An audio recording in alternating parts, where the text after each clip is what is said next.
Me racontez quoi? Je suis l'auteur de la grossesse de Ruth. Quoi? Papa Robert, pour être honnête, je commence par perdre espoir concernant la maladie de Robert. Il y a de cela presque un an qu'il se trouve dans cet état.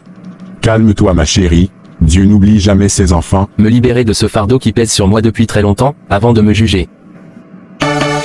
Je suis l'auteur des 2 grossesses de Ruth.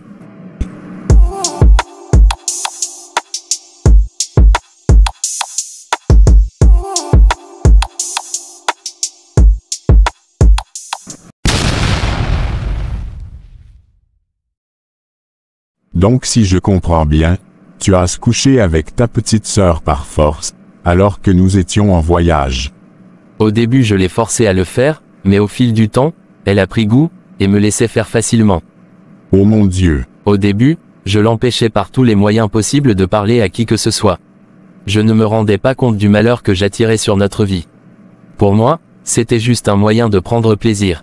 Nous avons continué à consommer ce fruit défendu jusqu'au jour où l'irréparable s'est produit.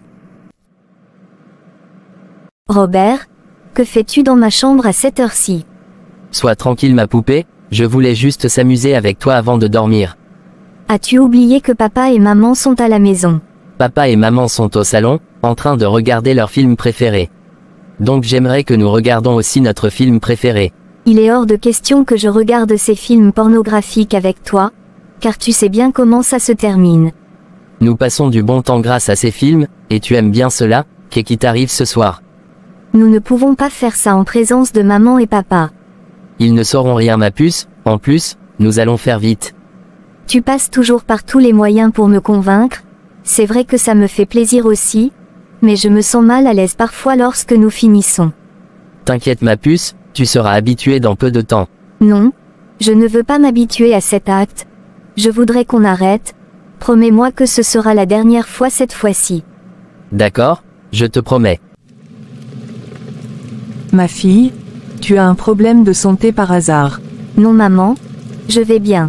Depuis que nous sommes rentrés du voyage, j'ai constaté que tu n'es la même, tu n'es plus souriante comme d'habitude. T'inquiète maman, je vais super bien. Tu es sûre que tout va bien? Oui maman, tout va bien. D'accord, va appeler ton grand frère, pour qu'il vienne manger. Ruth, tu ne pouvais pas attendre que je sorte de la douche. Maman a remarqué quelque chose d'étrange dans mes habitudes, et elle m'a posé des TAT de questions. J'espère que tu n'as pas été bête dans tes réponses. Je lui ai répondu que tout allait bien, mais tu connais bien maman, elle continuera de me poser des questions, alors que tu sais bien que je ne suis pas forte dans les mensonges, j'ai peur qu'elle découvre la vérité. Ressaisis-toi et veille à ce qu'elle ne sache rien, sinon elle te chassera de cette maison. Mais, c'est toi qui m'as mis dans cette situation. Arrête de tout mettre sur mon dos, tu prends aussi plaisir avec moi et tu aimes bien ce que nous faisons. Alors veille à ce que maman ne découvre rien et laisse-moi prendre mon bain. 2 ans plus tard. Ruth, Oui maman, pourquoi es-tu rentrée si tôt de l'école? je ne me sentais pas bien, et le surveillant m'a dit de rentrer à la maison.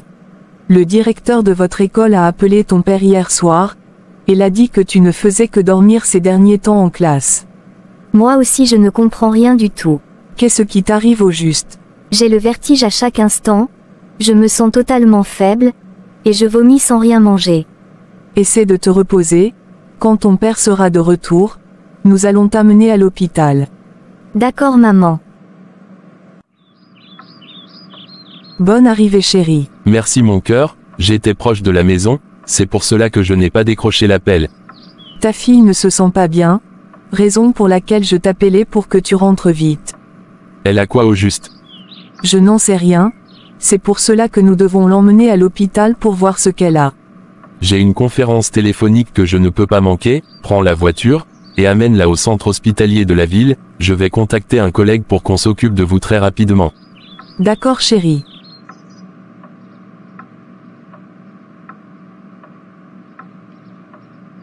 À l'hôpital. Madame, les symptômes que présente votre fille sont surprenants, nous devons lui faire un test de grossesse avant un quelconque traitement. Ça ne sera pas nécessaire, ma fille a à peine 16 ans, et elle ne sort jamais de la maison sans son frère, nous les amenons son grand frère et elle à l'école le matin, et les ramenons à la maison le soir. S'il vous plaît madame, nous devons faire ce test peu importe les circonstances, pour nous rassurer. Dans ce cas, faites-le. Quelques minutes après. Madame, je suis vraiment désolé, mais votre fille est enceinte de 2 mois. Êtes-vous sérieux? Vous pouvez voir le résultat par vous-même. Il doit forcément avoir une erreur, c'est carrément impossible qu'elle soit enceinte. Je suis désolé, mais j'ai repris le test plus de 3 fois, mais nous avons toujours les mêmes résultats, vous pouvez les voir par vous-même. Oui maman. Depuis quand tu as commencé par me cacher des choses? Non maman. Je ne te cache rien du tout. As-tu un copain à l'école? Non maman. Dis-moi depuis quand tu as commencé par entretenir des rapports sexuels avec les garçons? Maman. Je ne sais pas de quoi tu parles. Tu ne sais pas de quoi je parle? Dis-moi comment tu as fait pour tomber enceinte. Oh mon Dieu, je n'arrive pas à croire. Je suis désolée maman. Espèce d'enfoiré, ne me dis pas que tu es désolé, dis-moi plutôt le nom de celui qui t'a enceinté. Arrête de pleurer, et donne-moi immédiatement le nom de celui qui t'a enceinté. Ruth, qui est l'auteur de cette grossesse? Oh mon Dieu. Mais, où est Ruth? Elle est dans la voiture. Y a-t-il un problème? Tu ne devineras jamais ce que ta fille vient de faire. Tu me fais peur là, dis-moi ce qui se passe. Ta fille est enceinte. Quoi? Dis-moi que c'est une blague. Ceci est loin d'être une blague.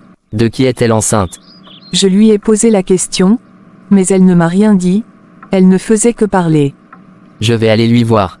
Cette discussion s'arrête là, je ne veux plus rien entendre, elle a bien fait de rester dans voiture, ramenez-lui ses effets dans la voiture, et amenez-la tout de suite chez sa grand-mère au village, je ne veux plus la voir dans cette maison. S'il te plaît chérie, calme-toi, ne prends pas si vite ces genres de décisions, elle est aussi sous le choc pour le moment, laissons-lui un peu de temps, elle nous dira celui qui est l'auteur de cette grossesse. J'en ai rien à foutre de celui qui l'a enceintée, tout ce que je veux, c'est de ne plus entendre parler d'elle. Ruth, comment tu as fait pour tomber enceinte? Tu es malade. Comment peux-tu me poser cette question, alors que tu es le seul garçon avec qui j'entretiens des rapports sexuels?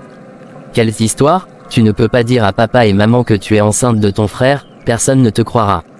Alors dis-moi ce que toi tu me proposes. Ne dis rien, sûrement qu'ils ne te tueront pas. Arrête de pleurer Ruth, sois forte, je trouverai un moyen de t'aider.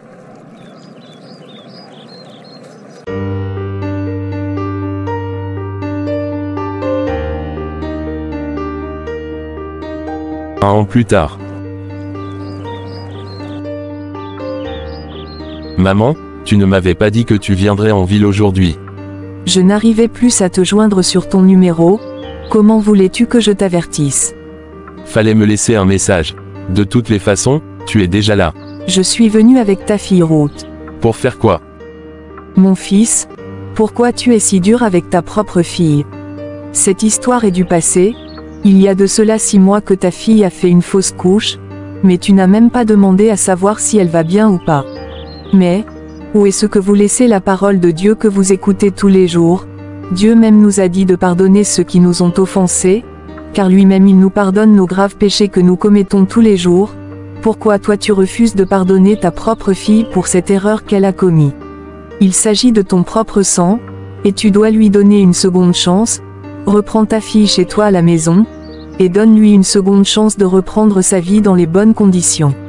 Elle vient de perdre une année en l'air, et je crois que cela va lui servir de leçon. Pensez-y, mon fils. Merci maman pour tes mots, c'est vrai que j'étais en colère contre elle, parce qu'elle a trahi la confiance que j'avais en elle, mais je crois qu'elle mérite une seconde chance de ma part. Ma fille, nous sommes contentes de revoir à la maison. Merci maman. Toi-même tu as vu tout ce qui s'est passé, tu dois tirer beaucoup de leçons dans tout ceci, et savoir comment s'y prendre tout le reste de ta vie. Compte sur moi, maman. Je suis vraiment contente pour toi.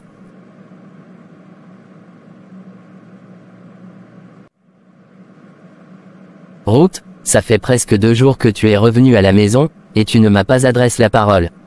Qu'est-ce que tu veux encore de moi? M'enceinter de nouveau.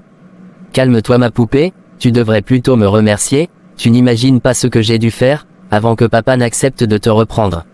Je lui disais toujours de te pardonner, je refusais même parfois de manger, je lui disais de te ramener à la maison sinon, j'allais me suicider. C'est vrai tout ça. Demande à maman, et te le confirmera. N'oublie pas que c'est à cause de toi que tout cela est arrivé. Écoute Ruth, tout cela est rentré dans l'histoire, oublions tout ça alors. Mais ma poupée, tu deviens de plus en plus belle qu'avant. Et puis quoi? Tu sais quoi? Sors de ma chambre, je veux me reposer. Tu me chasses de ta chambre. Bien sûr que oui. Je ne veux plus d'histoire.